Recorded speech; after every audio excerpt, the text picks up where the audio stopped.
প্ৰাণ প্ৰেম আৰু প্ৰয়াসৰ সন্ধানত। হয়, আমি গৈছিলোঁ প্ৰাণ প্ৰেম আৰু প্ৰয়াসৰ সন্ধানত। কিন্তু সেই কাহিনী কোৱাৰ আগতে আন এটা কাহিনী ক'ব লাগিব। 50ৰ দশকৰ কথা। ৰঙিয়াৰ এক প্ৰভাৱশালী পৰিয়ালৰ জ্যেষ্ঠ সন্তান তেওঁ। স্বভাৱত আছিল অল্পভাষী আৰু খেয়ালী মনৰ। নিজতে মগন যুৱকজনে তেতিয়া দৰং কলেজৰ পৰা ISC পাছ কৰিছে। সুন্দৰ হাতৰ আখৰ, বায়'লজিৰ বহি থকা নিখুঁত ছবি দেখি কলেজৰ অধ্যাপকে প্ৰশংসা কৰাৰ লগতে তেওঁ চিকিৎসা বিজ্ঞান পঢ়িব পাৰে বুলিও পৰামৰ্শ দিলে। পিতৃৰ পৰামৰ্শমতে এদিন নামনিমুখী ৰেল এখনত তেওঁ যাত্ৰা আৰম্ভ কৰিলে তেতিয়াৰ কলিকতা অভিমুখে। উদ্দেশ্য চিকিৎসা মহাবিদ্যালয়ত নামভৰ্তি কৰা। কলিকতা মানে কলকাতা পাবলৈ কিছু দূৰ থাকোঁতে হঠাৎ ৰেলগাড়ীখন বেয়া হ'ল।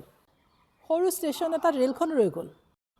সেউজীয়া গছ গছনিৰে আৱৰা এটা সৰু ষ্টেচন। প্ৰকৃততে আগত ৰেলৰ দলং এখন ভাগিছিল। অলপ অসুস্থ যেন অনুভৱ কৰিলে তেওঁ। ৰেল ভাল হ'বলৈ বহুত সময় লাগিব।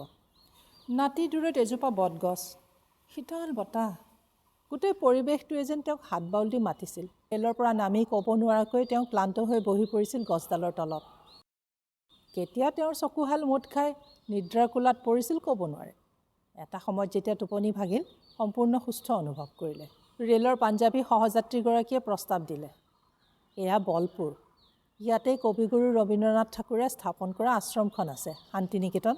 ৰেলখন সোনকালে ভাল নহয় যেতিয়া, ব'লা আমি আশ্ৰমখনকে চাই আহোঁ। ছবি আঁকি ভাল পোৱা যুৱকজন একে আশাৰে মান্তি হ'ল। সপোনতো ভবা নাছিল এইদৰে শান্তিনিকেতনৰ সৈতে সংযোগ ঘটিব।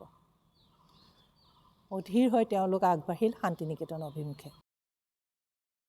আশ্ৰমৰ সেই প্ৰাকৃতিক পৰিৱেশত তেওঁলোকে সাক্ষাৎ কৰিলে বিখ্যাত শিল্পী ৰামকিংকৰ বেজৰ সৈতে। তেখেতৰ সৈতে ইটো সিটো কথা বতৰাৰ মাজত বেজদেৱে হঠাৎ প্ৰশ্ন কৰিলে, কোৱাচোন তোমাৰ কি বিশেষ গুণ আছে?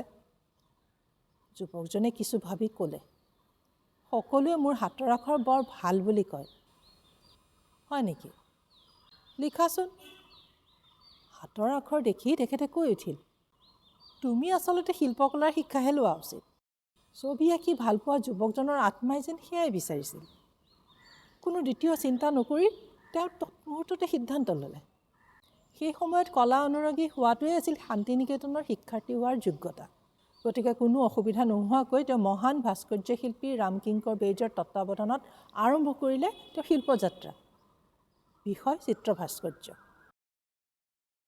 ইফালে কলিকতাৰ নিৰ্দিষ্ট ঠিকনাত উপস্থিত নোহোৱাত ৰঙিয়াৰ ঘৰত অন্তৰ্ধানী হোৱা পুত্ৰক বিচাৰি হাহাকাৰ। অৱশেষত কিছুদিন পিছত বিচাৰিবলৈ পঠিওৱা কোনোবা এজনে শান্তিনিকেতনলৈ আহি বিচাৰি উলিয়ালে তেওঁক।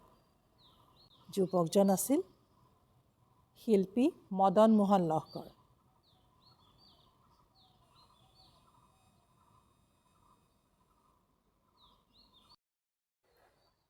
এইবাৰ আমাৰ কাহিনীটোলৈ আহিম।